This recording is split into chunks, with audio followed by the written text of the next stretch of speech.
pelos direitos humanos hoje? É uma boa pergunta e eu deveria me aprofundar nisso.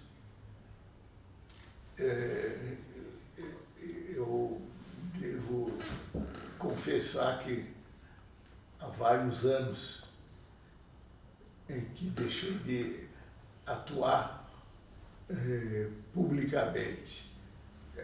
Eu já não escrevo, acho que há 10 anos ou mais.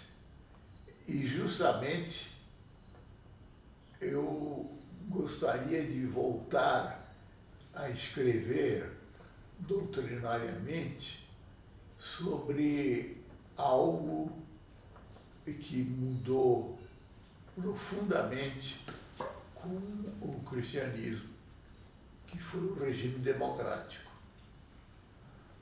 A democracia de Atenas não era essa soberania do povo que hoje nós difundimos. Porque povo, na época de Atenas,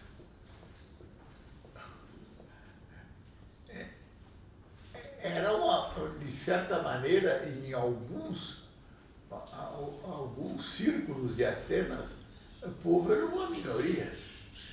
Porque, a começar pelas mulheres, elas não faziam parte do povo. Para que você pudesse votar em Atenas, se tinha que ter uma idade que na época era considerada muito avançada, mais de 30 anos. Hoje nós, felizmente, ultrapassamos isso. E, frequentemente, você veja, por exemplo, nos filósofos que se aprofundaram sobre a questão política e da democracia ateniense, eles achavam que a tendência normal de toda a democracia era se transformar em oclocracia, ou seja, o regime dos abandonados, daqueles que não tinham futuro. Professor, não há uma conexão direta entre direitos humanos e democracia. Aliás, a democracia moderna nasceu associada aos direitos humanos. Essa era uma reivindicação dos revolucionários franceses, essa é uma reivindicação da própria independência americana, da Declaração de Direitos, que está na própria Constituição norte-americana de 1776. E depois, na evolução posterior, no século XIX e no século XX, novas gerações de direitos, gerações aqui apenas para significar uma nova dimensão dos direitos humanos, a ideia dos direitos de participação política, que é uma nova dimensão dos direitos de liberdade, dos direitos econômicos e sociais no século XX, e depois do direito à não manipulação do patrimônio genético, direito ao meio ambiente sadio, direitos que atentam para a ideia de fraternidade. Essas ideias estão em crise. E há um ensaio famoso de Norberto Bobbio, que está no Futuro da Democracia, um livro publicado ainda nos anos 80 do século passado, que atesta essa crise da democracia, as promessas da democracia que não foram cumpridas. E hoje esses problemas se avolumam. O crescimento dos regimes autoritários, dos regimes iliberais, a esquerda e a direita, o crescimento do populismo e as novas ameaças representadas pelo avanço tecnológico, pela inteligência artificial. Em meio a tudo isso, qual a sua visão da democracia e qual a sua visão do direito? Olha, a sua indagação é profunda, porque ultimamente eu tenho tentado sair desse solipsismo em que eu me afundei e gostaria de escrever sobre o destino dos regimes democráticos no mundo todo. É preciso, no entanto, ter sempre em mente digamos assim, pecados mortais da democracia moderna, que começou, como você sabe muito bem, com os Estados Unidos e a França. E um desses pecados mortais, no qual nós caímos, ou nós vivemos durante 3 séculos e meio, é o desprezo profundo e completo pela raça negra. Nós nunca tivemos nos Estados Unidos e no Brasil, mesmo depois da abolição da escravidão, que nos Estados Unidos ocorreu mais ou menos nos Estados do Sul, na mesma época que no Brasil, nós nunca tivemos uma verdadeira isonomia racial. Eu devo dizer a você que eu, como eu já lhe disse, eu não sou mais um católico fervoroso, mas eu continuo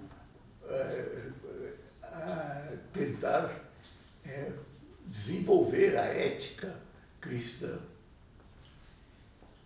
E uma das coisas que nós nunca aceitamos na ética cristã, além da chamada democracia dos pobres, é a isonomia racial. Para nós, no fundo da nossa mentalidade, quando nós nos olhamos no espelho e tentamos saber o que está no nosso subconsciente em relação à raça negra, é sempre uma rejeição. Os Estados Unidos é a mesma coisa. Todos os estados do Sul, nos Estados Unidos, mantêm ainda costumes racistas quase que inexpugnáveis.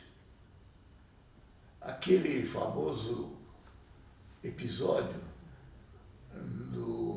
já não me lembro do nome dele, do negro. Ken Breeze, Qual é? George Floyd. Exato. Pois bem, aquilo causou comoção, não no sul dos Estados Unidos, mas justamente no Nordeste, nos estados ricos do Nordeste. Porque aí o negro já ocupa a posição que ele deveria ocupar, segundo a elite americana. Quer dizer, ele trabalha, ele tem emprego, mas ele continua sendo da classe pobre. O que para os americanos é muito justo. E para nós também. Nós precisamos, hoje, estabelecer no Brasil uma política antirracista. Se você levar em conta alguns episódios digamos assim, mesmo desde o fim do século XX, que é considerado um século de grande avanço da raça negra, você vê que em várias regiões do Brasil o negro não ocupa uma posição digna. E todo mundo acha isso normal. Eu acho que nós deveríamos, um dos um dos propósitos e que me parece mais respeitáveis politicamente é reencetar uma política de isonomia racial. Professor, com relação a 3 grandes crises da nossa época, a possibilidade de uma catástrofe nuclear, as mudanças climáticas e os riscos representados pela evolução tecnológica. O senhor é uma pessoa otimista em relação à capacidade de nós vencermos esses 3 riscos e conseguirmos projetar um mundo melhor? Você tocou num ponto crucial dos próximos decênios da raça humana. Nós não podemos superar esses problemas a não ser estabelecendo um sistema de organização política universal. Toda a política, a partir do século XIX, mesmo século XVIII um pouco, mas sobretudo do século XIX, foi no sentido de tentar substituir o povo pela nação. A nação é um ser simbólico. Ela não existe de carne e osso. E é por isso que todos os nacionalismos foram satisfatórios, tiveram sucesso, porque, afinal das contas, isso representava, no fundo, a manutenção dessa falta de isonomia racial. É claro que você dirá, bom, mas há várias concepções de nação, a concepção francesa, a concepção alemã, que são bem diferentes. Mas eu acho que nós precisamos, sobretudo, avançar no sentido de não só estabelecer um programa educacional global, universal, mas, sobretudo, uma política universal. Se dirá, bom, isso é inviável. Acontece o seguinte: como é que nós vamos vencer esses perigos, os 3 perigos que você enumerou? É impossível vencê-los sem uma organização política global. Ou seja, os problemas são resolvidos no plano nacional, mas eles são problemas globais. Exatamente. Há um texto clássico de sua autoria que propõe mudanças no âmbito da Organização das Nações Unidas. Mudança na Assembleia Geral, no Conselho de Segurança, Conselho Econômico e Social, que propõe mudanças no FMI, no Banco Mundial e na Organização Mundial do Comércio. Mas há uma grande resistência por parte dos países em adotar mudanças. O Conselho de Segurança é um exemplo clássico. Há uma resistência dos 5 membros do Conselho de Segurança em adotar novas regras, admitindo a presença de países como o Brasil. Não, nenhum deles abandonará o direito de veto. Exatamente. Não basta apenas ingressar no país como membro permanente, se ele não tiver o direito de veto. E há uma resistência por parte dos 5 países que detêm o direito de veto. Então, há aqui uma grande distância entre o que é possível fazer e aquilo que é desejável fazer. Então, qual é a sua conclusão? A minha conclusão é esperar que os homens tenham um bom senso e adotem as medidas necessárias para enfrentar os problemas atuais e que possam ser capazes de resolver os grandes desafios do nosso tempo. Pois é, mas você acha viável estabelecer uma política global sem que haja um organismo de poder global? Eu acho que seria importante mudanças institucionais, sem a menor dúvida. E essas mudanças institucionais seriam fundamentais para uma nova regulamentação do poder global.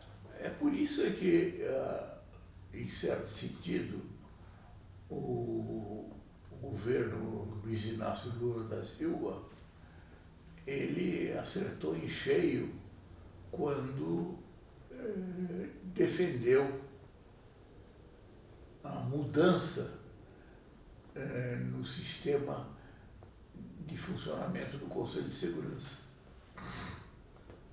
A começar pela proposta do Brasil de ingressar no Conselho, o que eu acho muito difícil, mas enfim, é que é preciso levar em conta o fato de que não existe um poder global. Até há pouco tempo, nós tivemos, no mundo inteiro, hoje, nós temos, deixa eu ver se eu retomo o que eu falava.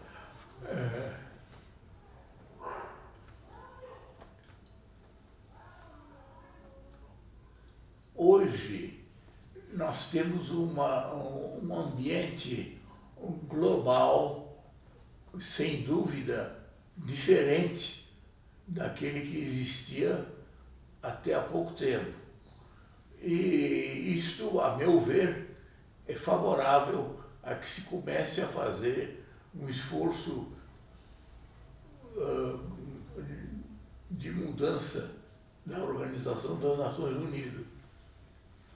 Mas há um grande problema aqui, que é o seguinte: os Estados não estão dispostos a ceder poder em prol de uma organização internacional, para que essa organização internacional tome decisões e essas decisões sejam vinculantes em nível global. Pois é, mas aí é que eu volto atrás na questão da importância ética e, sobretudo, das religiões.